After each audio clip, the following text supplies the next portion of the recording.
Երևանում ծավալով երկրորդ խոշոր արհեստական լճակը Վարդավառի լիճն է, որը նախկինում հայտնի է եղել նաև Արգիշտի ծով, Թոխմախ գյուղ, Կոմերիտության լիճ անվանումներով։ Լիճը կառուցվել է մեր թվարկությունից առաջ 8-րդ դարում Արգիշտի առաջինի կողմից եւ կոչվել Արգիշտի ծով։ Այն կառուցել է Էրեբունի բերդաքաղաքը Հրազդան գետից հոսող եւ այստեղ կուտակվող ջրով ապահովելու համար։ Ջուրը լճից տուֆակերտ խողովակներով հասցվել է դեպի Էրեբունի ամրոցի ստորոտը։ Շուրջ 3000-ամյա պատմություն ունեցող այս լիճը չի փոխվել իր չափսերով եւ գրեթե նույնությամբ պահպանվել է մինչեւ օրերս։ 16-րդ դարում, երբ Երևանը պարսկական տիրապետության տակ էր, Երևանի Թոքմակ կոչվող Մամադ խանը վերանորոգել եւ վերագործարկել է լիճը։ Լիճը վերջին անգամ վերանորոգվել է սովետական իշխանությունների օրոք 1975-ից 1985 թվականներին։ Լիճը զբաղեցնում է 8 հեկտար տարածք եւ գործածվում է վինդսերֆինգ սպորտաձևի սիրահարների կողմից։ Լճի հատակն ու եզրերը ամբողջությամբ բետոնապատվել են։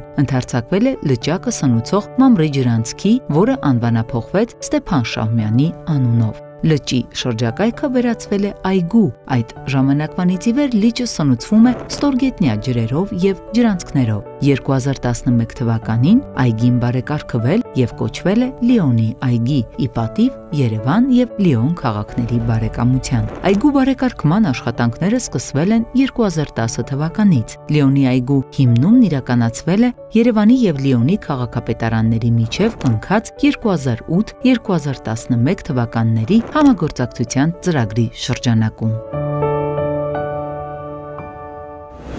Հրաշալի Հայաստանը այսօր բացահայտում է առաջին հայացքից շատ ակնհայտ, մյուս կողմից շատ թաքնված մի վայր Երևանի Էրեբունի շրջանում ենք, չէ՞, վարչական համայնքում, եւ շատերս ենք լսել Էրեբունի գյուղ արտահայտությունը, բայց այսօր կծանոթանանք նաեւ ավելի գեղեցիկ եւ պաշտոնական համ անվանը, համ պատմությանը։ Պարզվում է, այս վայրը, այս լճակը, այսպես ասենք, ունի շատ հետաքրքիր պատմություն, եւ որն է այն։ Նախ սկսենք նրանից, որ ժողովրդական բառապաշարում շատ հայտնի է Թոխմախի գյուղ, Թոխմախի լիճ վախենալու անունով։ Այո, այդ անվանումը հայտնի է եւ որքան էլ որ տարօրինակ է Երևանի բնակչությունը, ել չասած Հայաստանի բնակչության մասին, շատ քիչ պատկերացումներ ունի ոչ միայն լճի մասին, չի իմանում, որ այստեղ շատ բարեկարգ եւ լավ լիճ կա եւ հարակից նաեւ Լիոնի այգին, եւ նաեւ քիչ մարդ գիտի պատմության մասին, որ այս լիճը կամ լճակը, որը Երևանում մեծությամբ երևի թե երկրորդն է, երևի չէ հաստատ երկրորդն է, Երևանյան լճից հետո երկրորդն է, ունի մոտ 2800 տարվա պատմություն։ Ահա։ Հիմնադրվել է մեր թվարկությունից առաջ Երևանի տարում, Երևանի տարիքին է։ Երևանի տարիքին է, անմիջականորեն կապված է Երևանի հետ, անմիջականորեն կապված է Երևանի այդ Էրեբունի ամրոցի հետ, անմիջականորեն կապված է Արգիշտի արքայի հետ, որովհետև հենց Արգիշտի արքան է ստեղծել այս լիճը կամ արհեստական լճակը, ինչի համար։ Դա պետք է հասկանալ։ Հրազդան գետից ջրանցքով ջուրը բերել են կիլոմետրերով, հա, այստեղ տեղանքը հարմար է եղել, ջրանցք են կառուցել տուֆից, այդ ջրանցքը ջուրը բերում է այստեղ եւ այստեղից արդեն Էրեբունի թանգարանը երևում է, մենք խնդրենք ցույց տալ, Էրեբունի ամրոցն է, այստեղից արդեն նույն տուֆակերտ ջրանցքով, խողովակներով, մինչեւ ամրոցի ստորոտ այստեղից ջուրը հասցրել են։ Հա, էլի հոսում էր, ընդեղից արդեն ֆիզիկապես էին բարձրացնում, այսինքն հսկայական աշխատանք է կատարվել եւ այս լիճը կարելի է ասել, որ Երևան քաղաքի հիմնադրման, իսկ Երևանը աշխարհի ամենահին քաղաքներից մեկն է, անմիջական մասնակիցն է եւ անմիջականորեն կապված է քաղաքի հետ եւ ինչն է հետաքրքիր, որ մարդկության պատմության համար սա եզակի այդ ենթակառուցվածքային ծրագիրը, որ այն ժամանակ կատարվել է, կենսագործունեությունը ապահովելու, քաղաքային կյանք ստեղծելու, դե բնականաբար նաև գյուղատնտեսական աշխատանքների համար, եւ հետաքրքիրն այն է, որ Արգիշտից հետո այս լիճը միշտ եղել է։ Լիճը եղել է շատ ամենաթերագնահատված ու ամենաշոկային բանը, որ այտենց պատմական այդքան պատմություն ունեցող վայրը մենք շատ մատերիալանքով ենք նայել ու մեկ էլ մի անգամ ուզում ասեմ իմ ամենաշոկային տպարությունը շատ տրամադրող բարեկարգ եւ ցիվիլ է շրջակայքը համ վազելու համար, համ պիկնիկների համար։ Այնտեղ հիմա մենք խոսում ենք մարդիկ պիկնիկ են անում, պիկնիկ, մի հրաշք տեսարան է ու դուք չգիտեք դրա մասին, ու ես չգիտեի դրա մասին, հենց որ վերջում կհորդորենք նաեւ գալ բացահայտել։ Իսկ հիմա կներեք։ Նա շարունակենք, պատմությունը նաեւ միջնադարում է եւ 1036 թվականին հայ իշխաններից մեկը, ով հայտնի է նրանով, որ Ծաղկաձորում Կեչարիսի վանքն է կառուցել, 1036 թվականին ստեղծում է այդ հայտնի ջրիմուռի ջրանցքը, որը 1036 թվականից մինչև 1925 թվական այդպես էլ կոչվում էր, հետագայում վերանվանվեց Շահումյանի անվան ջրանցք։ Ջրիմուռի ջրանցքով այդ գետառը չի, չէ՞։ Չէ, այդ ջրանցքով նույնպես Հրազդան գետից այստեղ է հոսում, ջուրը գալիս է եւ հավաքվում է այստեղ եւ այդ 1036 թվականին է հիմնադրվել, միջնադարում նույնպես ունեցել է քաղաքային կյանքի եւ գյուղատնտեսական նպատակներ, ինչպես նաեւ արդեն խորհրդային տարիներին նույնպես ուներ, այստեղ ջուրը հավաքվում է եւ այստեղից Մալաթիա Սեբաստիա համայնք է գնում, այնտեղ հիմա պրակտիկ հիմա էլ ունի պրակտիկ նշանակություն, դա ջուրը որ հավաքվում է ինչ որտեղ պետք է գնա, չէ։ Այստեղ հավաքվում են նաեւ այլ ջրանցքներից հիմա ջրեր, այդ թվում նաեւ Երևանի մետրոպոլիտենից այդ ջուրը որ դուրս է գալիս Ստորգետնյա հանում են, այն նույնպես հավաքվում է այստեղ, հա։ Բոլոր նրանց, ովքեր իմ նման ամբողջ կյանքում ուզում են հասկանալ այդ ջուրը մետրոյում, որ հոսում է, ի վերջո ինչ ալնում է ջրի հետ, այսօր մենք ստանում ենք այդ պատասխանը։ Որտեղ ինչ-որ ձևով միացված է, հա։ Ջրանցքներով գալիս հասնում է այստեղ, կուտակվում է, այստեղից գնում է արդեն այլ վայրեր, կոնկրետ քաղաքային գյուղատնտեսական նպատակներով։ Եվ երևի թե շատ քիչ մարդ գիտի, հա, այդ Թոխմախ անունը որտեղից է գալիս։ Հա, ես վախենում էի հարցնել, բայց այո, այդ հարցը անվանումը կապված է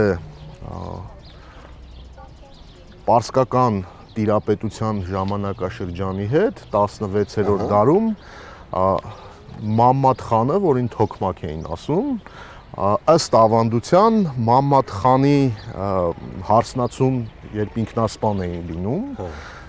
նա իմանալով այդ մասին գալիս է այս լիճը եւ ինքն էլ այստեղ է ինքնասպան լինում, հա։ Խեղդվում է, ցատկում է եւ խեղդվում է, կյանքին վերջ է տալիս, դա ավանդություն է։ Խորն է, ընդհանուր երևի այնց կարապի ներկայիս լիճը Վարդավառի, որ սա ինչ տեսնում ենք, խորհրդային տարիներին է ստեղծվել, բարեկարգվել, հա, բայց չափերը պահպանվել են, չափերին ձեռք չեն տվել։ Պետք է ասել, որ մեկ շրջանը 1 կիլոմետր 200 մետր է, անձամբ եմ չափել, ես այստեղ շատ հաճախակի եմ լինում։ Խորությունը ամենախորը տեղը 7 մետր է, այսինքն բավականին խորն է։ 1985 թվականներին է հիմնական աշխատանքը կատարվել, բետոնապատվել է ամբողջովին, թե պատերը, թե հատակը եւ այսպիսի լավ տեսք են ստացել, որը ոչ միայն ջրամբար է եւ Երևանի երկրորդ ջրամբարն է ըստ էության, այլ նաեւ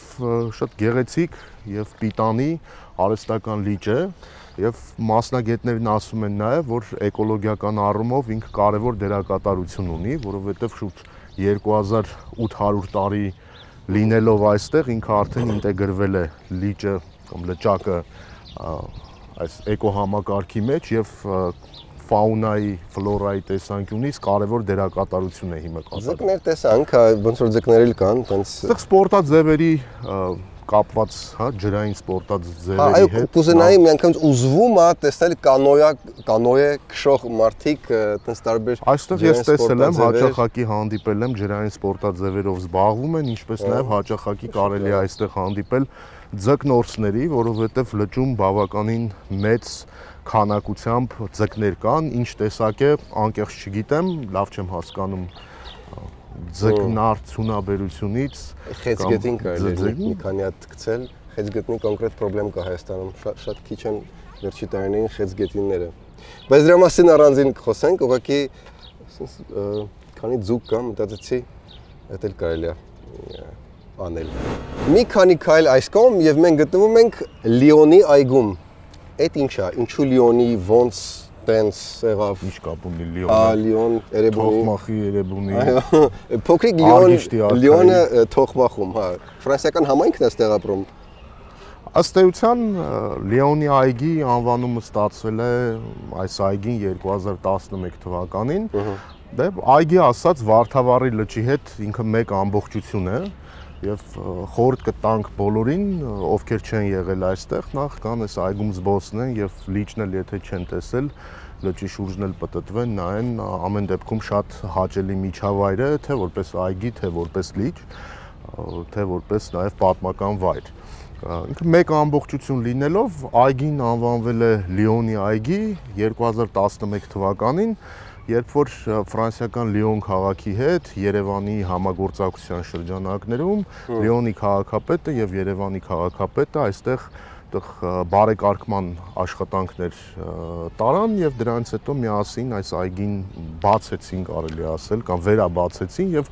անունը ստացավ, անվանումը ստացավ որպես Լիոնի այգի, որպես հայ-ֆրանսիական կամ Երևանի եւ Լիոնի միջև բարեկամության, եղբայրության, հարազատության, այսպես խորհրդանիշ։ Դրա հետ է կապված անվանումը, որը շատ բարեկարգ այգի է, շատ լավ պահպանվում է եւ շնորհակալություն պահպանողներին եւ այգուն հետևողներին, ինչպես նաեւ մեր բոլոր այն համաքաղաքացիներին, ովքեր այստեղ զբոսնում են եւ շատ խնամքով են վերաբերվում այգուն։ Մինչև այդքան ցիվիլ Լիոնի այգի կոչվելը ես հիշում եմ կար ժամանակ, որ մի քիչ կոնդի հետ կարելի է զուգահեռ տանել, որ մարդիկ զգուշանում են, որ մի քիչ վախենալու էր զբոսնել։ Ես հիշում եմ, որ Թոխմախի այս մասը այգին լիճը ասոցացվում էր երկու բանի հետ, կամ ժամոյի հետ, կամ պետք է աղջիկը այդ ժամոյի գայր ստեղ, որտեվ անմարդաբնակ էր, կամ կռիվ անելու տեղ էր։ Այսինքն տենց կռվի էլի տենց խուլ տեղ էր, որտեղ կարելի էր գալ եւ անել դա։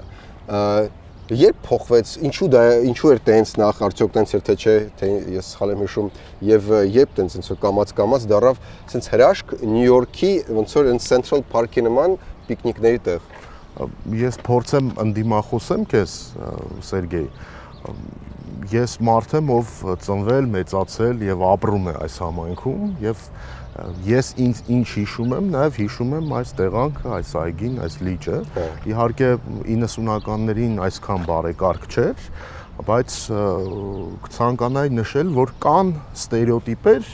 բրուտալ բարդույթներ, հա, որոնք չգիտես ինչու այսպես ժողովրդական բանահյուսությամբ անընդհատ ինչ որ ապրում են եւ երկար կյանք են ունենում։ Դա վերաբերվել է թե կոնդի հետ, թե մեր թաղերի հետ, հա, այստեղի հետ կապված։ Ես այստեղ ծնվել, մեծացել եւ ապրում եմ, ինչպես տեսնում ես,